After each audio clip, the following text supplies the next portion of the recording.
So hi all, എൻ്റെ ഒരു study വ്ലോഗാണ്. അപ്പം നമ്മൾ രാവിലെ എണീറ്റു, പുറത്തൊരു മഴയൊക്കെ ഉണ്ട്. ഇതെൻ്റെ ഹോസ്റ്റലിലെ സ്റ്റഡി റൂമാണ്. ഞാൻ ഫസ്റ്റ് മാത്സ് ആണ് പഠിക്കുന്നത്. അപ്പം മാത്സിൽ ഞാൻ ഓൾറെഡി പറഞ്ഞിട്ടുണ്ട്, ഞാൻ എസ് മാത്സിൻ്റെ ഒരു വീഡിയോയിൽ നിന്ന് PYQs ആണ് ചെയ്യുന്നതെന്ന്. അപ്പം ഞാൻ ഓൾറെഡി ചെയ്ത് നോക്കും, എന്നിട്ട് അതെനിക്ക് അറിയാത്തത് ചെയ്യും. അങ്ങനെ മോർണിംഗ് സെഷനൊക്കെ കഴിഞ്ഞ് ഓഫീസിലെത്തി. അത് കഴിഞ്ഞ് വൈകുന്നേരം പഠിക്കാൻ പോവാണ്. രാവിലെ ഞാനൊരു 1 hour പഠിച്ചോളൂ. അത് കഴിഞ്ഞിട്ട് വൈകുന്നേരം ഞാനിപ്പം ഒരു 2-3 hours പഠിക്കണം എന്നാണ് വിചാരിക്കുന്നത്. അപ്പം ഞാൻ കുറച്ച് എൻ്റെ നോട്ട് ബുക്സ് എല്ലാം എടുത്ത് വെച്ചിട്ടുണ്ട്. ചില സമയത്ത് പെട്ടെന്ന് തോന്നുമല്ലോ എല്ലാം ഇപ്പം ചെയ്തേക്കാം. അപ്പോൾ ഞാൻ അങ്ങനെ പഠിക്കാൻ പോവാണ്. ഫസ്റ്റ് ഞാൻ ചെയ്യാൻ പോകുന്നത് എൻ്റെ ജേർണൽ ബുക്കാണ് കേട്ടോ. അപ്പം എനിക്ക് എന്തൊക്കെയോ കുറച്ച് തോട്ട്സ് ഇങ്ങനെ മൈൻഡിൽ വന്നു. അപ്പോൾ അതൊക്കെ ഒന്ന് നോട്ട് ചെയ്യണം തോന്നി. അപ്പോൾ അതൊക്കെ നോട്ട് ചെയ്തു. ജേർണലിങ് എഴുതുന്ന ശീലമുള്ളവരാരെങ്കിലും ഉണ്ടെങ്കിൽ പറയണേ. നല്ലൊരു പരിപാടിയാണല്ലോ അത്. നമുക്ക് ശരിക്കും നമ്മുടെ മൈൻഡിലെ തോട്ട്സൊക്കെ ഒന്ന് അറേഞ്ച് ചെയ്യാനും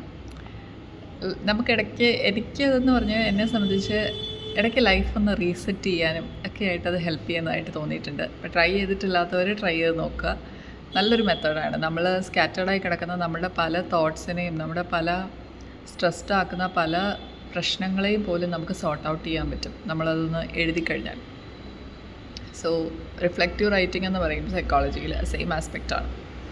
അപ്പം ഞാൻ അത് കഴിഞ്ഞിട്ട് എൻ്റെ SCERT നോട്ട്സ് പഠിക്കുകയാണ്. അപ്പോൾ SCERT നോട്ട്സിൽ ഞാൻ SCERT സെലക്റ്റീവ് ചാപ്റ്റേഴ്സ് വായിക്കുന്നുണ്ടെന്ന് പറഞ്ഞായിരുന്നു. അപ്പം ഞാനിപ്പോൾ സയൻസിൻ്റെ പോർഷൻസ് ഞാൻ കംപ്ലീറ്റ് ചെയ്തു.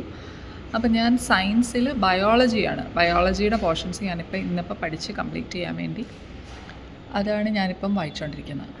അത് എനിക്കറിയാത്ത എല്ലാ ബേസിക് ആസ്പെക്റ്റും ഞാൻ എൻ്റെ നോട്ടിൽ എഴുതിയിട്ടുണ്ട്. ചിലപ്പോൾ ഇത് കാണുമ്പോൾ നിങ്ങൾക്ക് തോന്നുമായിരിക്കും ഇതൊക്കെ എന്തിനാണ് എഴുതുന്നത്, റാങ്ക് ഫയലിൽ കിട്ടില്ലേ, അല്ലെങ്കിൽ ക്ലാസ്സിൽ കേട്ടാൽ പോരെ എന്നൊക്കെ തോന്നുന്നവരുണ്ടാകും. പക്ഷേ എനിക്ക് എൻ്റെ നോട്ട് പഠിക്കുന്നതാണ് കംഫർട്ടബിൾ, ടൈം കൺസ്യൂമിങ് ആണെങ്കിൽ പോലും.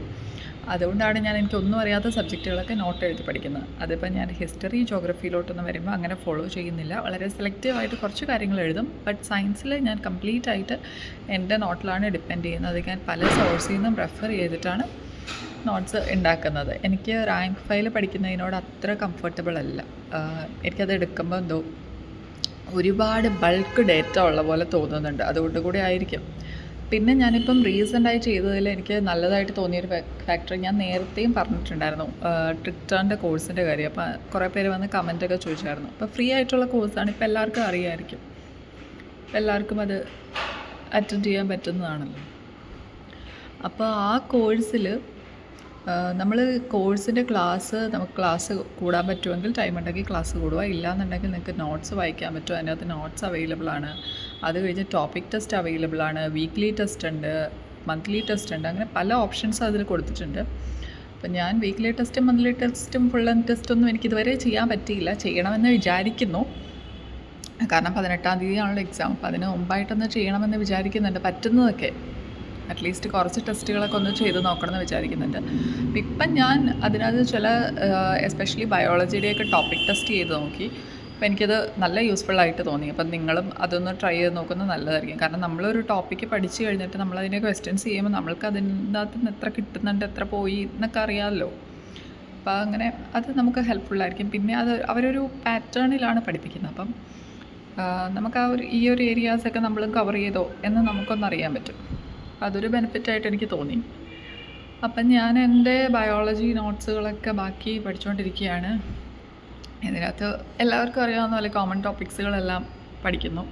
പിന്നെ കുറച്ച് മുന്നോട്ട് ചെല്ലുമ്പോഴത്തേക്കും ഈ വാക്സിൻസിൻ്റെ ഒരു ലിസ്റ്റ് ഉണ്ട്. അതെനിക്ക് SCERT നിന്ന് കിട്ടിയതാണ്. ഓരോ മാസങ്ങളിലും ഓരോ പ്രായത്തിലും കുട്ടികൾക്ക് കൊടുക്കുന്ന വാക്സിൻ്റെ ഒരു ലിസ്റ്റ്. അത് പഠിക്കണോ വേണ്ടയോ എന്ന് പോലും എനിക്കറിയില്ല. അത് ഓർത്തിരിക്കുമെന്ന് എനിക്ക് തോന്നിയില്ല. ബട്ട് അത് ഇമ്പോർട്ടൻ്റ് ആണ് എന്ന് എനിക്ക് തോന്നി. ബിക്കോസ് SCERTയിൽ അതൊരു ടേബിളിലൊക്കെ ആക്കി കൊടുത്തിട്ടുണ്ട്. അപ്പം ഞാനത് ജസ്റ്റ് നോട്ട് ചെയ്തൊന്ന് വായിച്ചു വിടാമെന്ന് വിചാരിക്കുന്നു. ഓർക്കുമോ ഇല്ലയോ എന്നൊന്നും അറിയില്ല. അപ്പം അങ്ങനെയൊക്കെയാണ് എൻ്റെ പഠനം ടൈം ടേബിൾ പോകുന്നത്. എല്ലാവരുടെയും പഠിത്തമൊക്കെ എങ്ങനെ പോകുന്നു? എല്ലാവരുടെയും പഠിത്തമൊക്കെ നന്നായിട്ട് നടക്കുന്നുണ്ടോ? പിന്നെ ഞാനിങ്ങനെ വീഡിയോ ഇടുമ്പം കുറേ പേരൊക്കെ എന്നെ നന്നായിട്ട് എൻകറേജ് ചെയ്യുന്നുണ്ട്, സപ്പോർട്ട് ചെയ്യുന്നുണ്ട്. ചിലർ വന്ന് ചോദിക്കുന്നുണ്ട് ഇങ്ങനെയൊക്കെ പഠിച്ചിട്ട് കാര്യമുണ്ടോ എന്ന്. അപ്പോൾ അത്രയൊക്കെ ഉള്ളൂ. Thank you.